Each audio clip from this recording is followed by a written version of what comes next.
Shalom, selamat berjumpa kembali dengan saudara sahabat-sahabat yang setia dari Bible Study Online CK7 yang begitu dikasihi Tuhan Yesus Kristus. Nah, kita juga mencintai firman-Nya lebih daripada yang lain. Nah, doa saya kiranya pada setiap kita semua, kasih dan kesetiaan Tuhan itu melimpah dalam hidup kita, sehingga kita bisa semakin bertumbuh dalam pengenalan kita dan menjadi serupa dengan gambaran Kristus Yesus. Saya juga mau mengajak kita semua, bila program ini sungguh telah sangat menolong, memberkati saudara-saudara sekalian dalam belajar memahami firman Tuhan yang kita baca setiap hari. Mari ajak teman-teman, ajak rekan-rekan, jemaat, mungkin teman-teman di KUL untuk bisa mengikuti dan belajar bersama-sama dalam kesempatan mungkin satu kelompok atau bersama-sama secara pribadi tetapi online. Dan saya mengajak kita untuk benar-benar bisa mendiskusikan ini dan kita bertumbuh di dalam kebenaran akan firman Tuhan. Haleluya. Saudara, hari ini di dalam Amsal pasal yang ke-9 kita menerima judulnya undangan hikmat dan undangan kebodohan. Berapa di antara kita yang pernah mendapatkan satu undangan yang bukan biasa, tetapi mungkin undangan yang sangat khusus, VVIP, atau undangan yang satu acara yang kenegaraan atau yang sangat penting, dan kemudian kita diberikan pilihan, itu ada RSVP biasanya. Apakah kita akan menerima atau kita menolak undangan tersebut? Nah, hal yang sama hari ini kita menerima undangan VVIP, yaitu undangan dari hikmat yang kekal dari Allah, atau kita mau menolak itu dan menerima undangan dari kebodohan. Maka nanti bila kita menerima itu, Yesus Kristus sang hikmat kekal akan menjadikan kita sebagai pribadi yang bijak bila kita menerima undangan itu, atau bila kita menolak, kita akan mendapatkan konsekuensinya, baik sekarang maupun di dalam kekekalan. Nah, untuk itu saya mau mengajak kita semua, kita mendedikasikan hidup kita, hati kita kepada Tuhan. Mari kita membangun keintiman kita dengan Tuhan dalam penyembahan kita. Bapa, terima kasih, kami hari ini sadar kemurahan-Mu lah yang menjadikan kami besar. Kemurahan-Mu lah Tuhan yang menjadikan kami bisa membangun keintiman dengan Kau. Oh, mari bersyukur kepada Tuhan pada saat ini. Naikkan syukur-Mu, naikkan penyembahan-Mu. Oh, terpujilah Kau. Praise you Jesus. Syukuri arala barakara.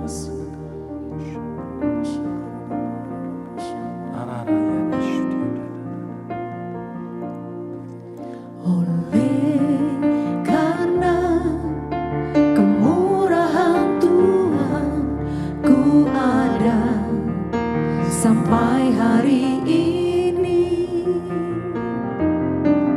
oleh karena kebaikan Tuhan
kebajikan, kemurahan selalu mengikutiku. Ku puji, ku sembah Kau Tuhan.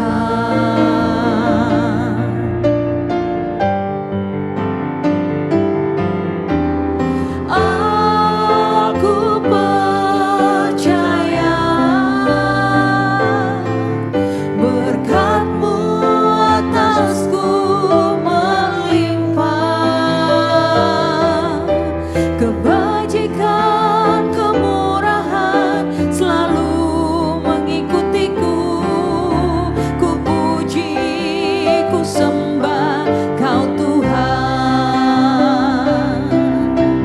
Aku percaya berkat-Mu atasku melimpah. Kebajikan, kemurahan selalu mengikutiku. Ku puji, ku sembah Kau Tuhan. Ku puji, ku sembah Kau Tuhan. Ku puji, ku sembah Kau Yesus.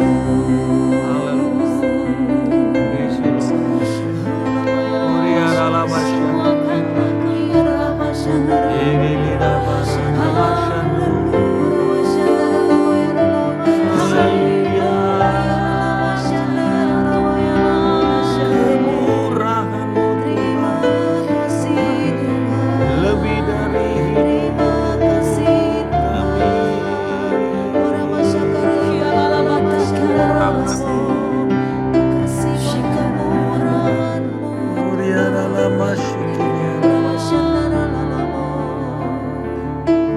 kami memuliakan Kemurahan-Mu lebih dari hidup. Kemurahan-Mu lebih dari hidup. Bawa lidahku memuji Engkau. Kemurahan-Mu lebih dari hidup. Kemurahan-Mu lebih dari hidup.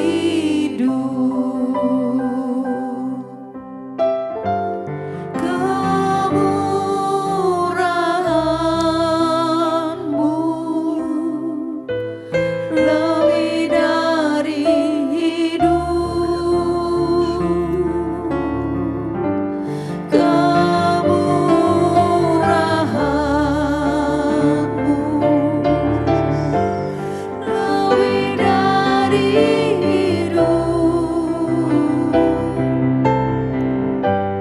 Bawa lidahku memuji Engkau.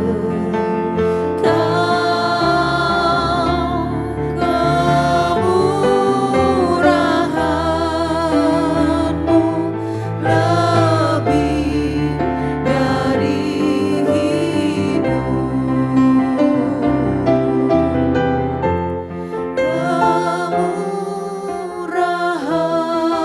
Kemurahan-Mu lebih dari hidup.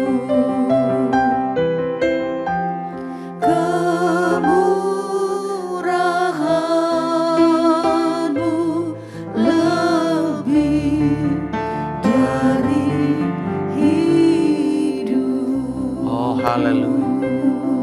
Pujilah Engkau Tuhan yang sangat bermurah hati kepada kami. Murahan-Mu itu yang membawa kami kepada penebusan. Terima kasih Yesus yang telah menjadi manifestasi kemurahan Tuhan dalam hidup kami. Biarlah kiranya Roh Kudus menuntun kami memahami kebenaran firman-Mu dan memilih Kristus dan hidup yang kekal.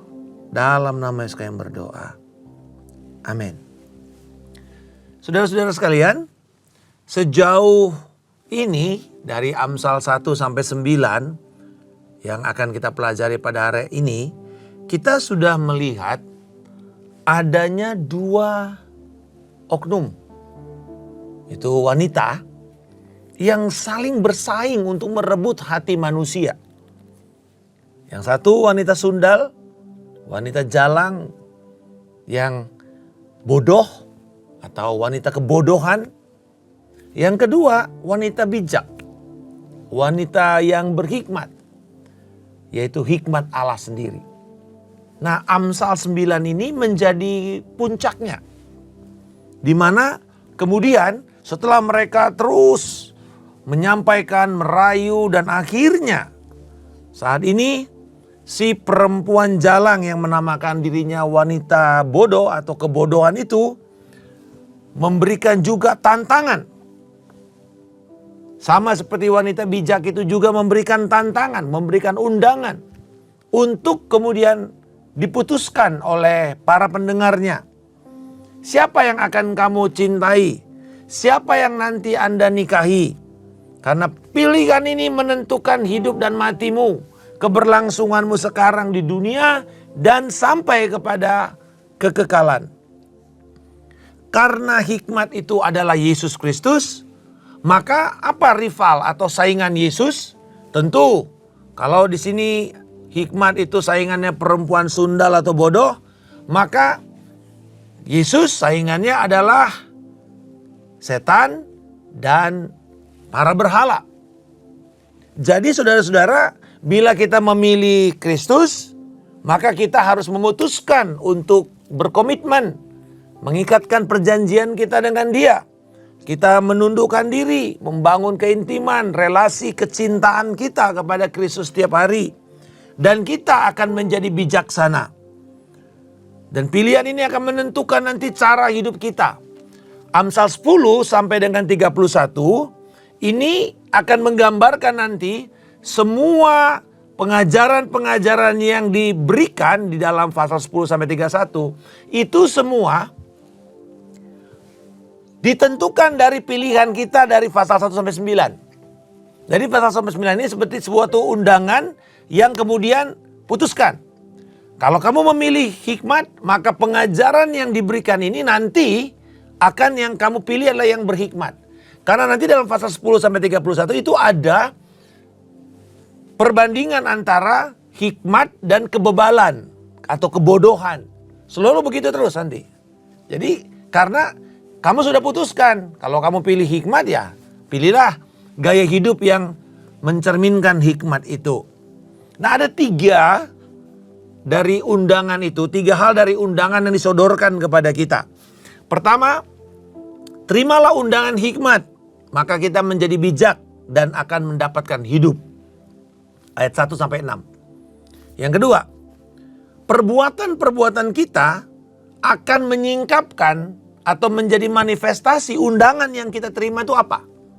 Dari 7 sampai 12. Lalu ayat 13 sampai 18 ini dorongan untuk menolak undangan kebodohan, yaitu berhala yang mematikan. Nah, mari kita melihat yang pertama.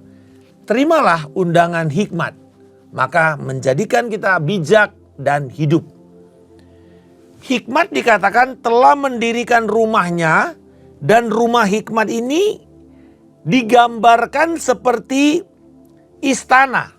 Karena dikatakan ada 7 tiang dari rumah hikmat itu.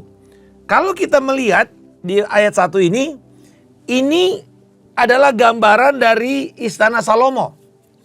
1 Raja-Raja 7 ayat 17 dikatakan dia punya 7 pilar. Jadi undangan dari wanita bijak ini atau hikmat ilahi ini digambarkan seperti hikmat raja. Rumah yang kokoh. Tetapi juga di ayat yang ketiga menarik. Bukan cuma digambarkan seperti sebuah istana, tapi juga adalah bait atau kuil, temple. Dan di sini dikatakan dalam ayat yang ketiga, pelayan-pelayan perempuan telah disuruhnya berseru-seru di tempat-tempat tinggi di kota. Saudara-saudara, pada masa perjanjian lama, itu bait suci itu selalu ada di puncak paling tinggi di kota itu. Makanya bait suci kan didirikan di bukit. Sementara kuil-kuil juga dibangun di tempat-tempat tinggi. Makanya di dalam perjanjian lama ada istilah bukit-bukit pengorbanan, high places. Jadi antara temple, bait suci atau sinagoga dengan kuil yang penyembahan berhala itu biasanya juga nggak jauh atau tetanggaan. Dan ini juga ternyata dibuktikan dari penemuan arkeologi yang ada di daerah Iran atau di daerah Turki, di mana ada beberapa sinagoga itu persis berdampingan dengan kuil penyembahan berhala. Dan ini kita dapat gambaran juga dalam Korintus, di mana tempat ibadah orang Kristen gak berapa jauh dari situ ada tempat ibadah kuil penyembahan berhala, di mana ada imam-imamnya itu para perempuan-perempuan binal, perempuan-perempuan sundal. Jadi ini adalah gambaran adanya persaingan antara hikmat ilahi yaitu Kristus dengan hikmat atau kebodohan dari setan dan berhala-berhala. Dan kita akan melihat di sini ini adalah kombinasi dari hikmat ajaran Salomo tetapi juga dari kebijaksanaan Allah sendiri. Undangan hikmat mengajak pendengarnya untuk ikut dalam perjamuan makan. Makanan yang dihidangkan seperti layaknya kalau kita lihat di sini gambarannya seperti sebuah gambaran perjamuan pernikahan. Nah, ini mengingatkan kita dalam Matius 22 dan Lukas 14 tentang perjamuan kawin kerajaan Allah. Ada undangan dan undangan itu disebar. Dan kita bisa melihat ada orang yang menolak undangan itu, ada orang yang menerima undangan itu. Dan semua harus berpakaian seturut dengan undangan itu, tuntutan dari si pengundang. Itu sebabnya nanti kita lihat, kalau kita menerima undangan hikmat, maka hidup kita harus diselaraskan. Pakaian perbuatan kita harus diselaraskan dengan keputusan kita terhadap undangan hikmat. Tetapi hikmat itu tidak hanya sekedar menawarkan makanan dan minuman sebagaimana Yesus juga mencukupkan kita dengan kebutuhan makanan minuman sehari-hari yang fisik. Tapi hikmat juga menawarkan kehidupan. Seperti layaknya Kristus di dalam Yohanes 16 menawarkan dirinya sebagai mana yang turun dari sorga. Roti kehidupan.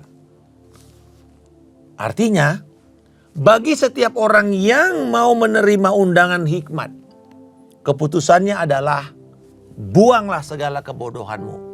Ayat yang ke-6. Buanglah kebodohan, maka kamu akan hidup. Ikutlah jalan pengertian. Ya saudara-saudara, bagaimana kita merespon undangan hikmat? Bertobat. Berbalik dari jalan-jalanmu yang berdosa dan jahat. Tanggalkan kehidupan lamamu dan berjalanlah menghadap Allah. Putuskan untuk engkau meninggalkan hidup masa lalumu. Meninggalkan dosa-dosa yang mengikat engkau. Kebodohan-kebodohan, penyembahan-penyembahan berhala. Segala yang kita berhalakan, yang kita utamakan, yang kita jadikan sebagai tujuan hidup selain daripada Kristus, tinggalkan itu. Tidak layak untuk kita pertahankan. Yang kedua, bahwa perbuatan kita sehari-hari menyingkapkan, menjadi pantulan refleksi dari undangan jenis undangan yang kita terima. Apakah kita menerima undangan hikmat atau undangan kebodohan? Dari ayat 7 sampai 12, kita melihat bagian ini sebenarnya sedang mempersiapkan setiap orang untuk memutuskan. Kalau mereka menerima hikmat, maka inilah cara hidup yang harus mereka jalankan. Siapa mendidik orang pencemooh mendatangkan cemooh. Jadi siapa yang mendidik orang-orang yang tadi menolak hikmat, artinya yang hidupnya sesuai dengan kebodohan. Bahkan siapa menegur orang fasik mendapat cela. Karena dianggap teguran-teguran itu akan seperti sebuah main-main aja, tidak serius. Jangan menegur si pencemooh. Dan kemudian tegurlah orang bijak, maka kamu akan mendapatkan kasih. Nah, nanti kita akan melihat di dalam pasal 10 sampai 31. Betapa kalau kita menghabiskan waktu kepada para orang-orang bebal. Orang bebal itu saudara adalah ini. Dia bukan tidak mau, bukan tidak tahu. Tapi dia tidak mau tahu. Beda saudara. Berarti sebenarnya dia punya pengetahuan itu, tapi dia memutuskan untuk tidak mau melakukan. Artinya orang bebal adalah pemberontak. Orang yang tidak taat. Sengaja membangkang akan kebenaran yang dilakukan. Jadi baik hikmat maupun kebodohan akan menghasilkan pengikut. Dan cara hidup para pengikut ini akan menunjukkan siapa sebenarnya yang mereka nikahi atau yang mereka terima undangannya. Mereka yang menerima undangan hikmat kekal yaitu Kristus akan menjadi serupa dengan gambaran Kristus. Tapi mereka orang-orang yang menerima undangan Kristus ini akan hidup dengan rendah hati. Ya, bersedia untuk menerima teguran. Jadi kalau ditegur itu bukan membangkang, bukan pahit, bukan lari, tapi justru akan merangkul orang yang menegur. Teguran tapi menyelamatkan. Bukan cuma orang yang mau memuji-muji dia, mencium-cium dia, tapi akhirnya merusak dan menjatuhkan. Sementara orang-orang yang menerima undangan kebodohan akan hidup sebagai pencemooh terhadap kebenaran. Dan hasilnya adalah mereka akan menanggung semua akibat keputusan mereka. Yaitu tidak memperoleh hidup. Zoe. Hidup yang bukan cuma materi, tapi juga yang rohani. Hidup yang kekal.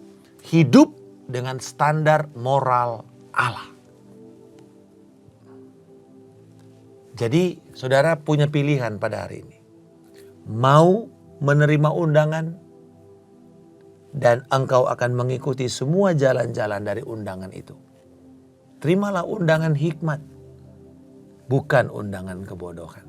Supaya kita bisa beroleh hidup. Jadi yang pertama tadi, undangan hikmat akan menjadikan kita bijak dan mendapatkan kehidupan.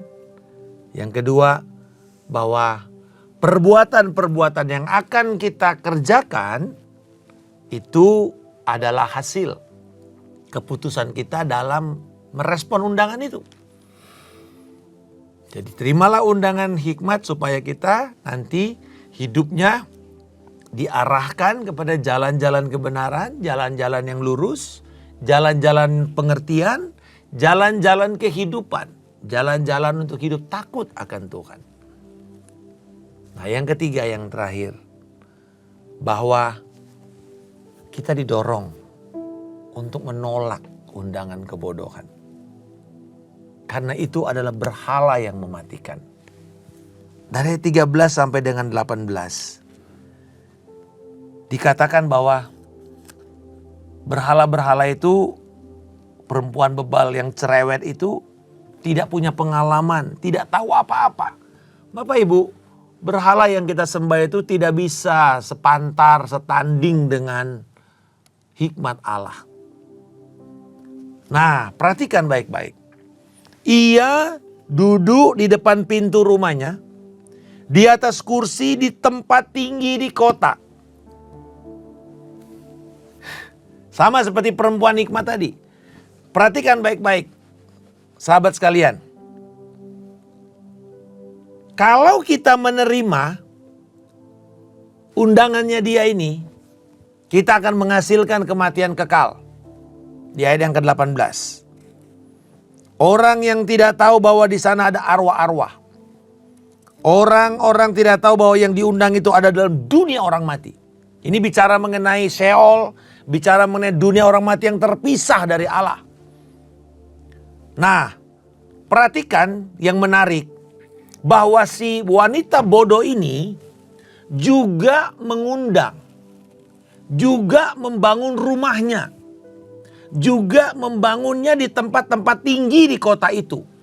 Itulah yang saya katakan tadi, bahwa kebodohan atau si iblis itu akan berusaha meniru apa saja yang dilakukan oleh Tuhan, yang dihasilkan oleh hikmat.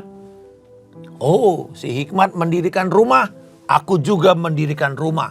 Si hikmat mendirikan itu di atas bukit-bukit yang tinggi di kota itu, aku juga ikut. Jadi makanya saya katakan tadi bahwa di dalam perjanjian lama, di kota-kota perjanjian lama yang terbukti dari penggalian arkeologi modern, mereka temukan kok bisa ya sinagoga, tempat ibadah orang percaya itu bisa berdampingan dengan kuil-kuil pagan, kuil-kuil orang-orang penyembah berhala. Kok bisa? Ya ternyata ini gambarannya. Digambarkan di sini. Dia juga membangun tempat yang tinggi.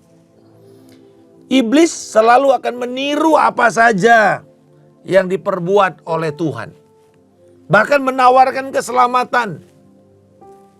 Tetapi pasti itu bukan yang sejati. Menawarkan kenikmatan. Menawarkan kekuasaan. Coba kita lihat bagaimana ketika dia mencoba Yesus di bukit pencobaan itu. Dia tawarkan apa? Untuk tidak mempercayai Tuhan di dalam memenuhi kebutuhan kita sehari-hari, yaitu roti. Dengan kata lain, udah gak usah tunggu Tuhan, gak usah tunggu waktu penyediaannya. Bikin aja sekarang. Itu sebabnya slogan yang paling kenceng dari iblis itu adalah ini. If it feel good, do it and do it now. Ya kan? Gak usah tunggu-tunggu. Tidak ada yang namanya deferred gratification. Menunda kesenangan. Orang-orang yang berhasil, orang-orang yang berdisiplin tinggi adalah orang-orang yang memperlihatkan sifat ini. Mereka selalu menunda, bersedia menunda kesenangan demi sebuah upaya mencapai tujuan. Bukan ngabisin waktu, membuang waktu, lalu akhirnya gak belajar, gak lulus. Dia bersedia untuk mungkin tidak main sama teman-temannya, tapi dia belajar supaya dia bisa selesai sekolahnya. Sementara yang teman-teman ini yang main-main ini mungkin gak kelar sekolahnya. Itu yang namanya deferred gratification. Tunda kesenanganmu. Mau menikmati seks, tunda sampai kamu menikah. Diberkati di dalam pemberkatan nikah yang kudus.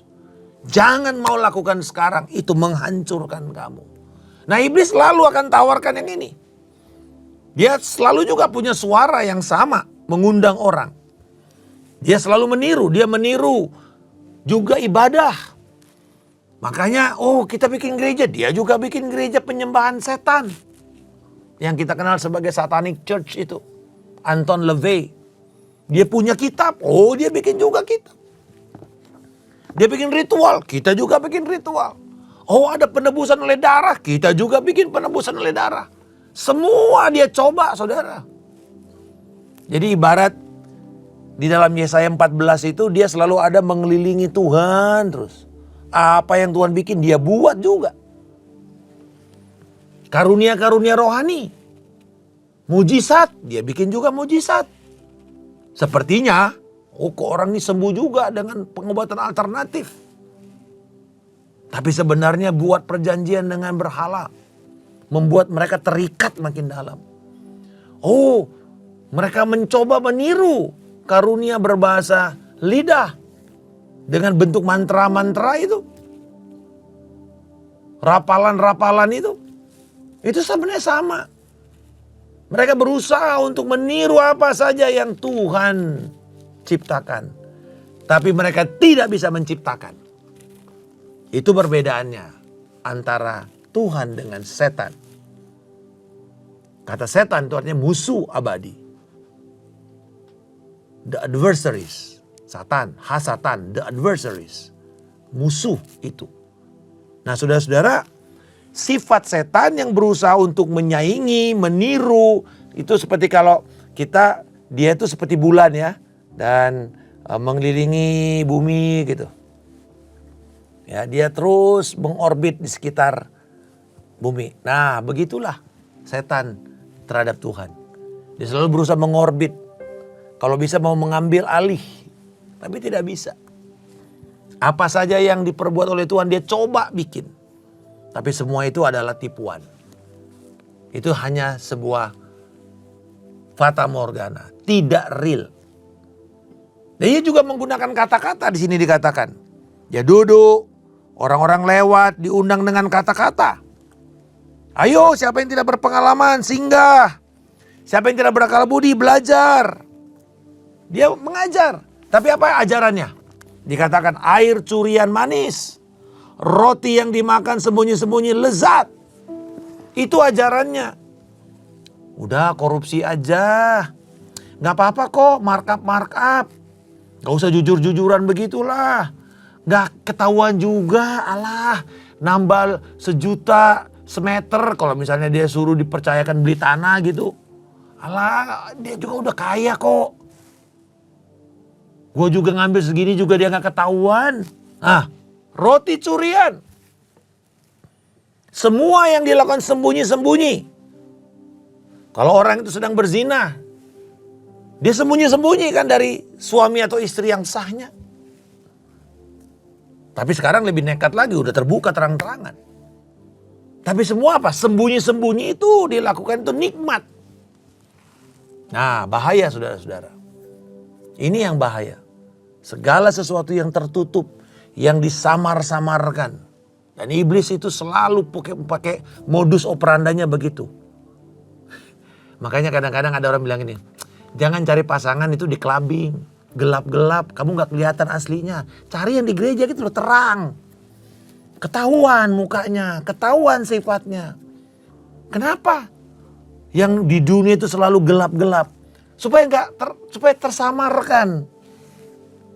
Roti curian, semua yang dilakukan sembunyi-sembunyi. Tapi dikatakan apa? Kamu tidak tahu di ujungnya ada maut. Di ujungnya ada arwah-arwah. Di ujungnya ada dunia orang mati. Oh, sekarang mereka berusaha dengan kata-kata bijak. Kata-kata yang semua itu kelihatannya sangat inspiratif. Bahkan dipakai banyak orang Kristen juga tanpa mereka ngerti. Bahwa sebenarnya itu sangat bertentangan dengan kebenaran firman. Mari kita semuanya mesti kita filter dengan firman. Itu sebabnya Bapak Ibu, kenapa kita mendedikasikan waktu Bible study ini. Supaya setiap kita belajar dan mengerti bahwa firman ini menuntun kita kepada Kristus. Kepada pribadi. Dan musuh kita juga pribadi, yaitu iblis. Dia bukan cuma seperangkat ajaran, bukan seperangkat pikiran, filsafat, bukan, pribadi. Dia pribadi, dia musuh Allah. Dan dia ingin menghancurkan para pengikut si wanita bijak itu. Tetapi ingat, dalam akhir zaman, dari mulai Armageddon, dari mulai sampai nanti di dalam Wahyu pasal 19 dan 20. Kita melihat bagaimana Kristus menghancurkan kuasa setan dan semua antek-anteknya. Semua pengikutnya dilempar ke jurang maut. Pada akhirnya kita tahu siapa yang menang. Jadi Bapak Ibu, sahabat sekalian, ayo terima undangan dari Yesus Kristus. Percaya kepada Yesus. Bertobat dari dosa-dosamu.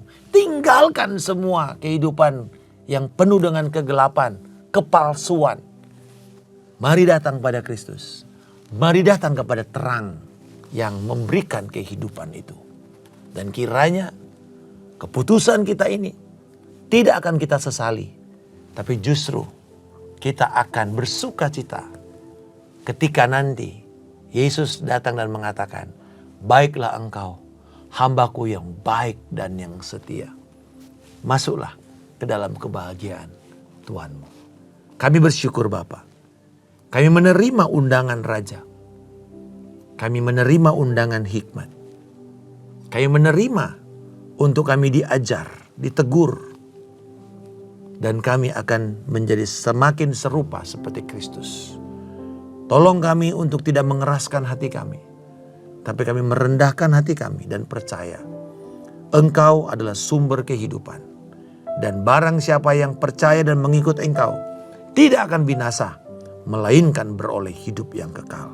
Tidak berada di bawah penghukuman, tapi berada di bawah hidup yang berkenan kepada Tuhan. Dalam nama Tuhan Yesus Kristus, kami telah berdoa dan mengucap syukur. Haleluya. Amin. Tuhan Yesus memberkati. Sampai bertemu pada kesempatan berikutnya. Shalom.